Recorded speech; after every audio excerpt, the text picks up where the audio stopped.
Hey guys, it's going to be a quick shower today, and we're going to use Sandpiper from Stirling. We are going to use the Zenith B35, which is, this one's a custom handle on that, same knot as the B35, but this is a custom one. And Stirling was so good at helping us get these group buy brushes that were for our Reddit group, our little organization, that I'm using a lot of Stirling for the month of March here in 2023. Game Changer 84 gap is the stainless steel razor, and for you guys there will have been a few shaves between the live one I just did for the 500th shave of the Nacet, but there will be a few in between that one and this one as you see it. But that's just because of a delay. The live one, of course, jumps in right away, and I've still got some in the queue to happen before you see this one. But for me, the live shave just happened a few days ago, and then this one, this is another blade that I'm going to try to put a lot of uses on, the Personna Tungsten 74. Now, this is a vintage blade. That Nacet I've been using is a normal modern blade, but this one is a vintage one that was very well known for going a long way. And so who knows, it feels thicker as I'm holding it, as I'm trying to bend it.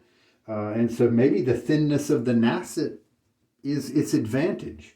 So who knows, maybe this one won't go as far as the Nacet. Some of the guys that are in the shaving know when I first started using this tungsten blade from vintage days, they said, holy cow, if you can, at the time I was just getting maybe 300 on the Nacet, my count wasn't up super high yet. They said, well, you're probably going to get 1,000 on that tungsten, or 5,000. That was kind of the joke that was going around. I don't think I've shaved on it too many times. I haven't started putting dots on the envelope. Yeah, it's definitely thicker. Here's what it, oh, okay, good. Yeah, oh, it's upside down. So that's obviously a marathon nomenclature mark that I put on this blade. Here's what the Tungsten 74 blade normally looks like. Don't know if I've used it on the Nacet yet. I just am doing a quick shave right now and not doing any research on any products to specifically use. Just kind of, I reached into my little blade wallet and saw this one. I thought, hey, that's a good follow-up to the Nacet. And then I looked around at a razor to use. I knew that I had not used the Game Changer as much as I liked the razor. I really enjoy it. So I thought, let's use it some more. Oops, sorry about the noise. I just got out of the shower, and so we've got a very hydrated and clean, oil-free face. This scent today is Sandpiper. It's a great scent dupe that I really enjoy. I haven't memorized what this one is a duplicate of. That'll probably be in the comments in the description of the video. I'm going to shake a lot of the water out as usual. A 15-second load should do me just fine for this guy here. And my normal lather bowl is right here, the 3D one. And so I'll let some of this overflow lather kind of goop into that. And that's 16 seconds of loading because I kind of took my eyes away from the clock. Should be plenty based on the Stirling uses that I've done so far this month. Because one thing that remains the same here, the soap may change. There's two things that are staying the same. The amount of water in the soaps, because see, none of these are ones that I have used recently. And so they're all fairly dry. The other thing that doesn't change is the kind of lightly wet brush that I'm bringing into the mix here. And so the nice thing about that is I am confident in the 15-second load time. All right, it will start out kind of bubbly and airy because we haven't done any mixing. That was just kind of that early bit of froth coming off of the soap. But it will. Matter of fact, if we're going fast, you know what we can do? I think 20 milliliters is usually what. Okay, that's 22. I may have overshot a little bit. Let's just see what happens. I believe Stirling's fine with going ahead and putting the soap base here, the beef tallow soap. As you can see, we are bubbly and it's very fluid, but that's to be expected at this stage since we put so much water in the beginning. But I believe Stirling is fine with that.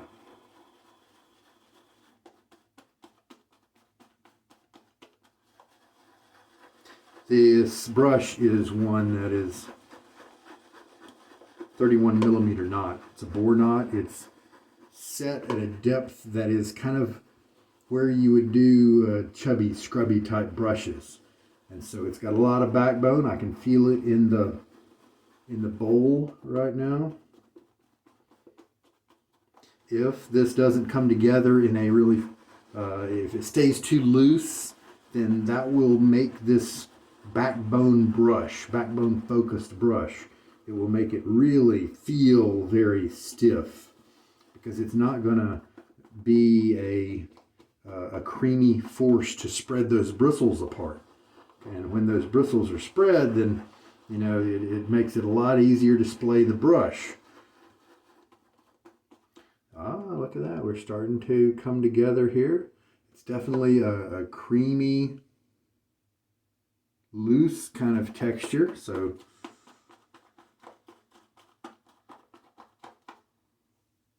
yeah, see, it's solidified up pretty well.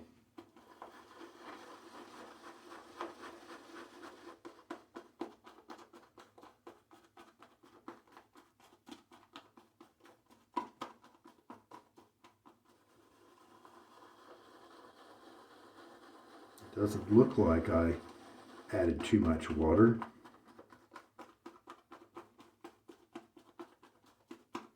And since we're in a hurry, we're just going to go with that. It's not flowing around the bowl, you know, gravity's not really affecting it too much. So, you know, this might be a good lather to just move ahead with. Give my face a little bit of wetness.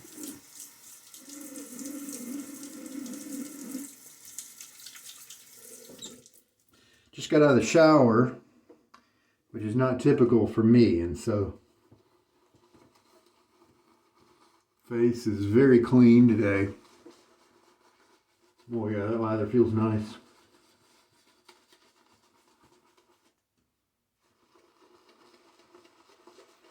Definitely not too wet.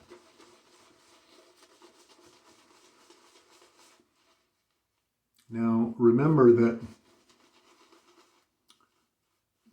you don't have to be a paint on and go shaver if you mix your lather up in the bowl. Take that off my shirt. Just because you might be a bowl latherer, for those of you who are going that route. Matter of fact, I recommend, like I do pretty much every time, spending a few minutes working that lather into your skin. It's going to help your skin to be protected. It's going to help with moisturizing, and it's just going to be a benefit. It's going to have a more luxurious feel. The fact that you're working it in is going to do a good job with cleaning your skin, of course. So you don't necessarily have to do a face wash beforehand. It's also going to get the lather in and around your stubble. Hopefully to kind of lift it up away from your skin. Even just a micro millimeter, you know, just a tiny amount will help. Been a few days since I shaved, so you can see my stubble kind of sticking through my lather. That's pretty much the perfect lather. I nailed it from the get-go. It was really wonderful to talk to you guys who were able to make it for the 500th shave with the Nacet. just wonderful.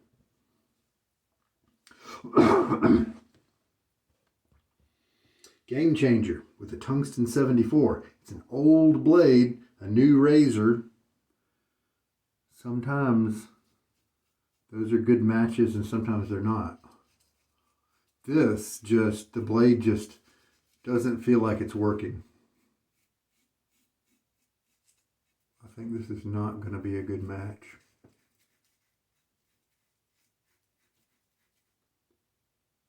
It feels like it's just not cutting into the hairs because it's a thicker blade. I'm just pretty certain you can just feel it. It's just noticeably different. Because of that, that's going to affect the geometry here. And this is this type of clamping that is on this razor is just kind of different than most of the razors that were around when this blade was in production. And so it really shouldn't be a surprise if it's not quite compatible. And now that I experienced this, I believe I remember putting this blade in a couple of my razors that do well with just about anything, right? And it did not agree with the tungsten. That's all right. We'll live and we'll learn. Next time I will do some more research. Now a little bit of water. Oh yeah, there's so much stubble left on my face. This may not be. I might have to switch to a different blade just to get an effective shave. This is not gonna, you know what? Yeah. Let's switch to my Pearl Flexi. Since this is an adjustable, it's gonna have the ability for me to dial it up. And this 84 is not the mild one. It's the 68 or something is the mild gap. And boy, this razor blade would not work in that. That's for sure. So we'll put the Tungsten 74 in the Pearl.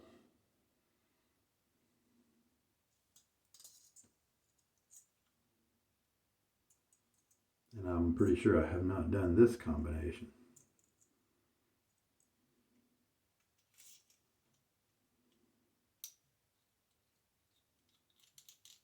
With wet hands, slippery hands. And then we've got it set on a 3. Let's just try that.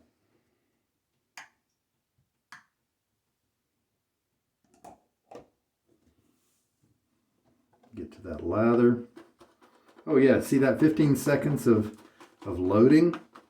I'm going to have 5 or 6 passes of lather. I mean, I just need one more pass to come out of this bowl because I've already got the second pass and plus right here. And so yeah, you don't need to load for a long time, especially if you use a bowl. Oh, I can smell that sandpiper. Man, that's so nice.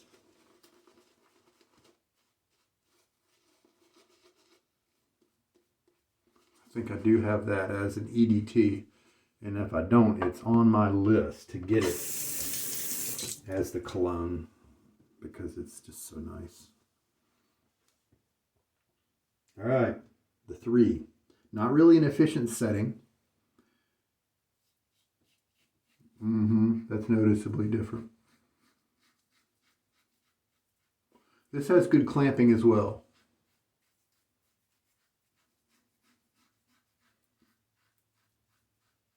Tiny bit of tugging. It's not super smooth. After this first pass, I might dial down the aggression to a different setting. Now this one, I think maybe the first pass with the game changer was more efficient on this side. Because it did not feel like I was shaving as much stubble over there. Didn't feel like there was as much left over. Yeah. It's a little patchy, so we'll keep working on that. A bit of water.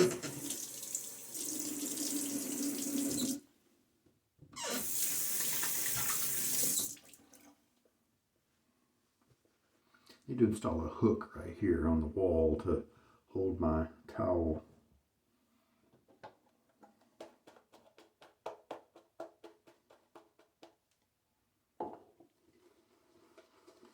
Brush is really pretty comfy. Pretty easy to splay. How much of it? Maybe 40%.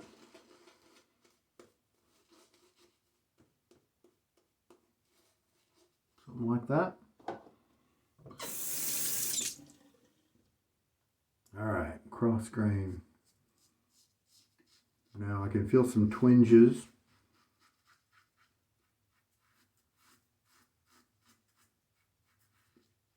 Like a hint of tugginess with this blade in this razor. With the thickness here, it might really be razors like the old type and some of the vintage Gillettes that really shine with this razor, with this blade. I think I've got a weeper right here.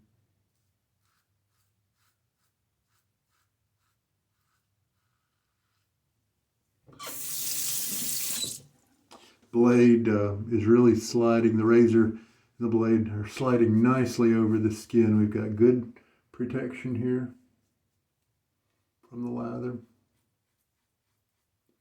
And I can just come over this area multiple times. Short buffing type strokes. Make sure I kind of get at it right. And then, so how does that feel? Oh yeah, that's kind of patchy. Oh yeah, a good amount of stubble left over here. Wow. This sounds like this blade, because of that thickness, is just going to be these modern razors. That might be the key. You know, go back to the vintage ones, and I bet they might handle this razor blade better.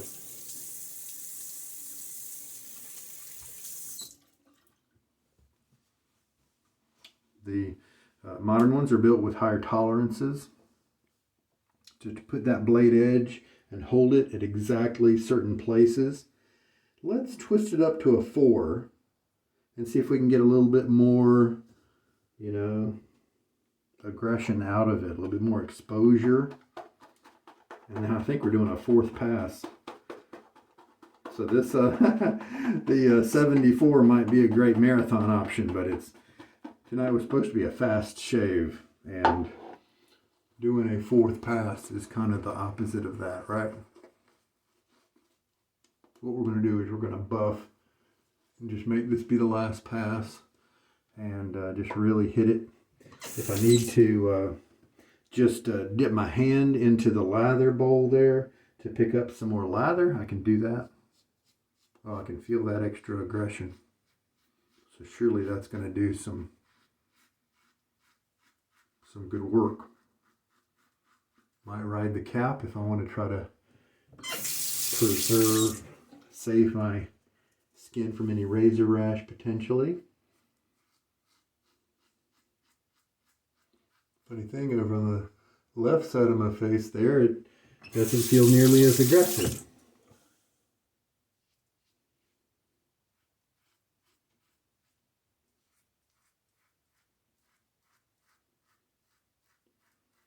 I'm meeting somebody tomorrow morning, so I do want to be presentable. So I'm going to inspect the result here at the end, and if I need to find another blade and do a touch-up, I will.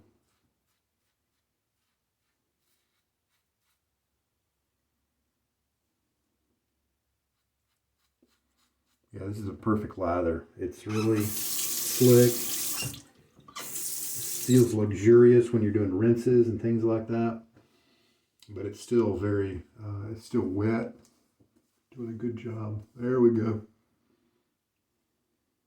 Oh, I cut myself on some briars a few days ago, and as I was pulling my hands away from my face, I saw that and I thought, oh, have I bled on myself? Nope, that was from before.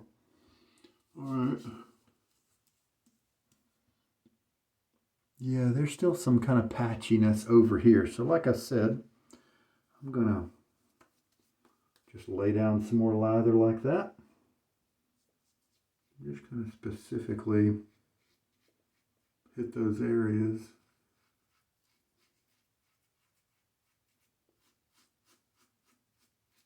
You can kind of hear.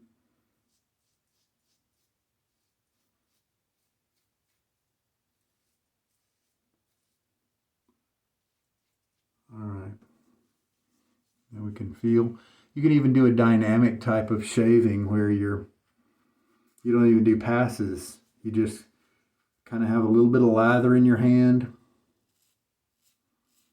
You do some strokes and then you move the lather around with your other hand. You know, there's not really any rules.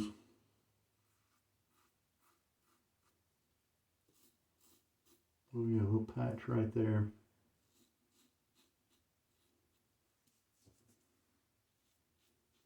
Okay, this was not a fast combination as it turns out. But at least we got it done.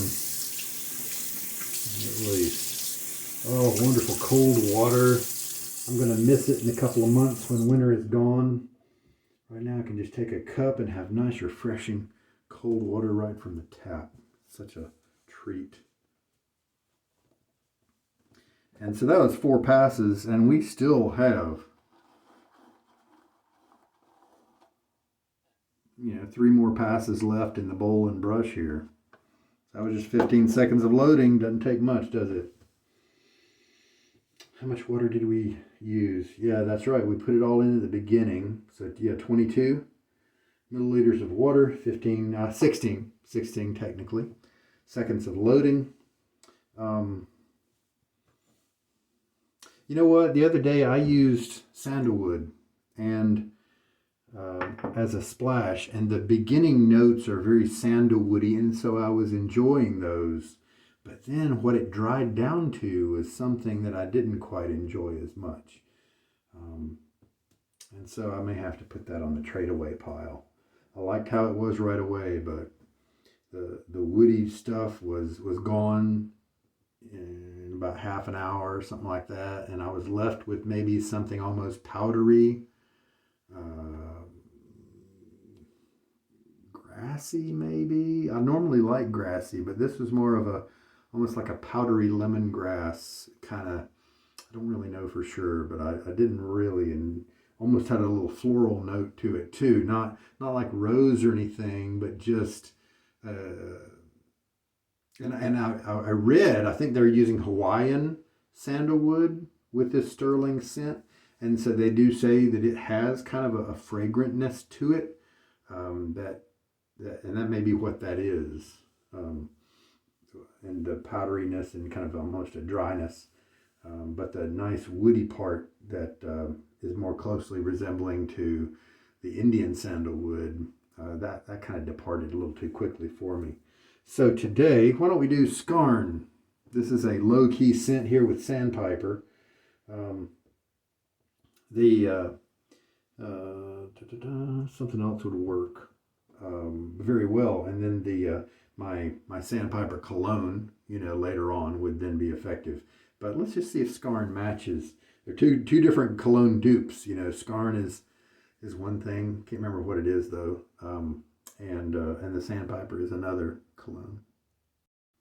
During the cutaway right there, I was rinsing and I felt and I could see quite a bit of stubble right on the corner right here. And my normal stroke that most all other blades work well with right here didn't cover it at all. It was easily visible stubble from like a day's growth. It was about the length of it, maybe even a little bit more.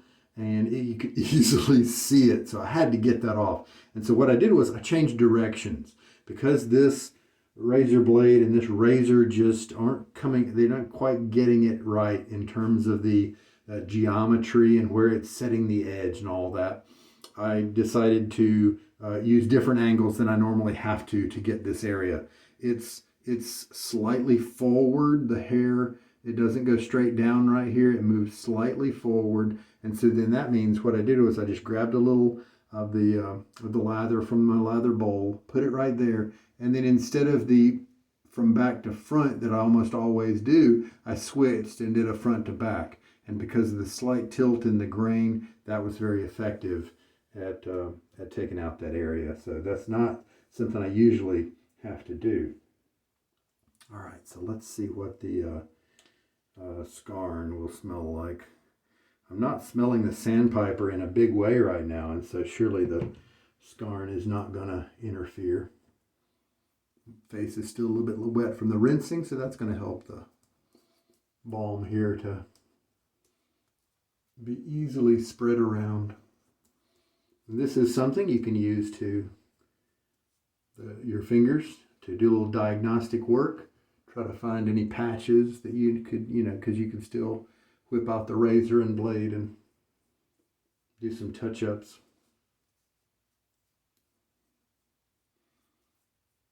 So although it required a lot of work, I don't have any irritation, any razor burn or anything like that. Very nice. And that Scarn, that's enjoyable.